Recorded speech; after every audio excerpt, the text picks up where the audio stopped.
Hello everyone and welcome to another video. Let me clarify something. I met a very beautiful 12-year-old girl the other day. She comes up to me and says, "Listen, young man, these videos that you're making are not vlogs. They're videos. Vlogs are something which you make on a daily basis. You put them up on a daily basis about your daily life. Those are what vlogs are. What you're doing is videos. So guys, welcome to my video and thank you very much, young lady, for letting me know about this. On that note, I also wanted to talk to you about giving you guys a name. You know, I always refer to you as guys, you know, so I just want to give you guys a name. So I was thinking of calling you all the Zaidionis. I don't know whether you like it or not, whether it is a good name or not, but if you think you have a better name to be addressed to, comment below, let me know, write me an email and say, you know what, this is what you want to be called, and it'll be a little bit more entertaining to have a name to every one of you out there watching my videos. A big shout out to a friend of mine who I met on an event last Friday. He was extremely excited and was really happy and appreciating me about, you know, making these videos about daily updates, and he says this is one of the best ways he's ever seen anyone explaining about the market. So I'm all excited. I'm really happy. Thank you very much. And there's a friend far away who's my high school friend. He was all ears and he was extremely happy and he was well appreciating me for what I was doing. Thank you very much, buddy. I hope you're doing well and keep watching my videos. Having said that, let's move on to what these videos are all about. The market update. And I'm sure you guys all are interested to know what I have to say. I keep getting these emails, I keep getting these phone calls and these texts saying, what do you have to say? What do you have to say? When's your next video coming out? What do I have to say? It's kind of exciting, right? When you have that urge to know what I have to say, makes me super excited, makes me motivated. And you know what? I've been doing real estate since I was born into it, right? My family's been doing it since the early 70s and late 60s. So it's in me, and I always get excited sharing my opinions and sharing my research, and you know what, it's so happy when I get to pass on a message to you and it makes sense to all of you. So having said that, what does the Toronto real estate market have to say with the recent rate increase? How's January been so far? Personally, for me, the end of 17, January 2018 is extremely busy. I've been blessed, touch wood, with amazing clients and amazing people like yourselves who trust me for what I say and trust me for what I do. In return, it's been a very exciting month for me. But do the stats say that? It's exciting for everyone? What do the stats say? Let me compare. It's still too early to judge where the market's heading, but let's compare 2017 January to 2018 January in terms of a lot of things. The houses, semi-detached, detached, condo townhouses, condominiums, where do they stand?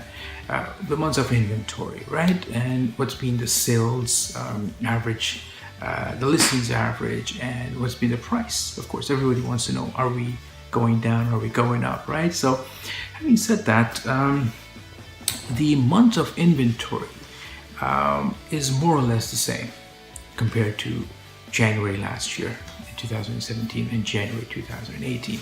It's more or less the same.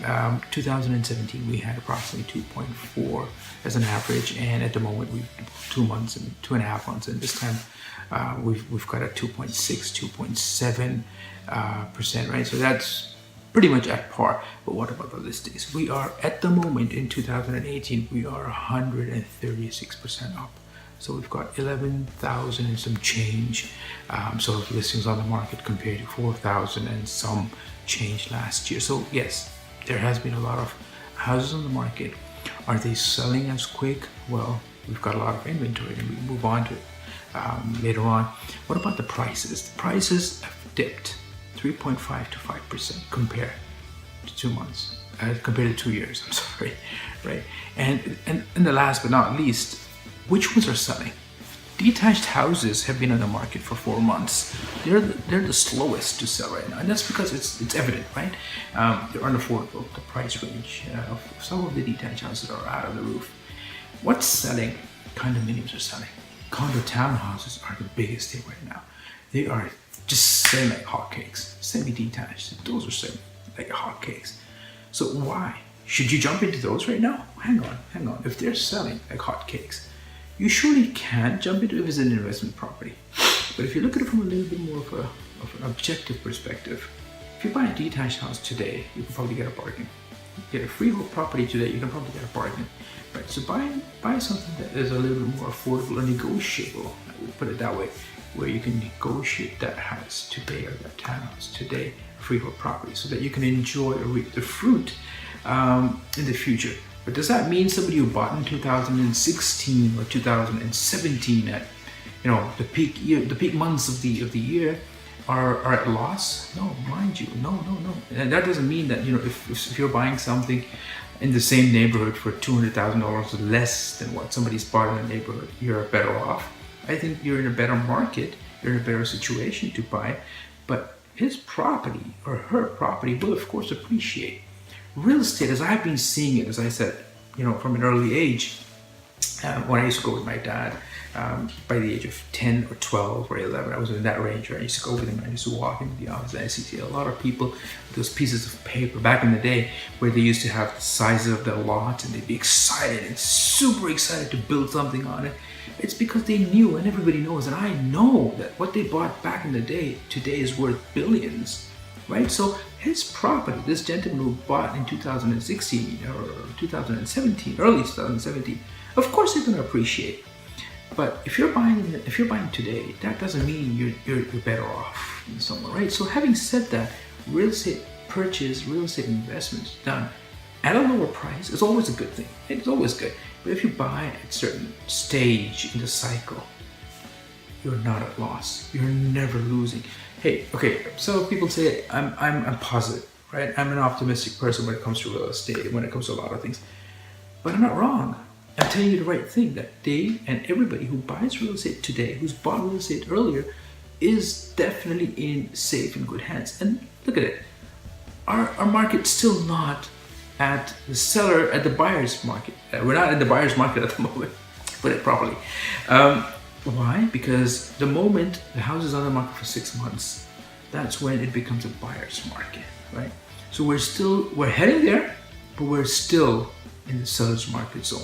So a lot of pessimism, a lot of negativity that, hey, the houses are not selling, the market's crashed. It's not going to crash. It is not going to be. Let me tell you, the new laws or the new rules that have come in for mortgages, I personally have seen an increase in interest. And a lot of my fellow friends, a lot of my fellow realtors would agree with me that there has been an increase. Now let me tell you, January, a lot of houses which were on the market for 40 days, 50 days, or even 3 months, or 90, 120 days, have sold right away. It's not because they were in the market for 90 days, it's because in January, people have realized that they've actually learned to adapt to the new laws that came in, the foreign buyers tax. And on that note, the foreign buyers tax, if someone's interested to know something about that, there is a way that I have calculated and worked out a methodology which is very attractive. Even with the foreign buyers tax, it's a very attractive method that I've come up with. So if you want to know, just give me a call, write me a text, drop me an email, meet up with me, let's have a quick chat and I'll explain to you. Probably you can also help out your friends living overseas who are interested to invest here and they were not doing so because they had to pay in the 15% foreign buyers tax. So I've done a little bit of number crunching, a little bit of research that of course is one of my specialities, and I've been able to find a solution to how to overcome that 15% tax that they're supposed to pay as a foreign buyer, right? So on that note, has that impacted? Definitely not negatively, but yes, every new law, every new change, every new highway that opens up, every new jurisdiction, school jurisdiction that opens up, right? People do find that change, do feel that there is a change, do react to it. And that's what it is. There is a reaction to what's happening. It's not negative at all. So having said that, I believe and I trust that you guys are doing the right thing.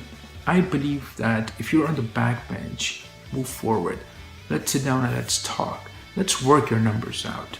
It doesn't harm. I keep saying that in all my videos. It doesn't harm. It's not painful. You're not losing anything by talking to someone professional. But remember, talking to someone professional who knows the stuff, somebody who's from the industry, not a recent salesperson, but somebody who's from the industry. Real estate is all about location. Real estate is all about the numbers. Real estate is all about investment. Somebody who knows what investments are, somebody who knows how investments are done, somebody who knows and can direct you in the right direction. So if you liked this video and you think I should continue, which I am, right? So let me know. And if I could be of any help, my next video, I'm actually planning to come up with a really good topic, which a friend of mine pointed out that I should discuss how first-time home buyers can purchase a home out here. There's no video of mine mentioning that. So the next moment that I get, next time that I get, buddy, you're on my list. I will definitely address that question and that query. It's very important for newcomers to know what are the ways that they can purchase property. What are the down payment methods, down payment options that they have. Some people come here, they lose all their money and they still want to buy a house. How can we do that? Some people come here with less down payments. How can they still buy a house? And there are ways. Canada is a very welcoming country. The laws over here in terms of real estate for newcomers is very flexible. They promote, banks are there giving you, these new options that they have. So we'll talk about that in the next video if something dramatic does not come up, right? Until next time, take care and stay blessed.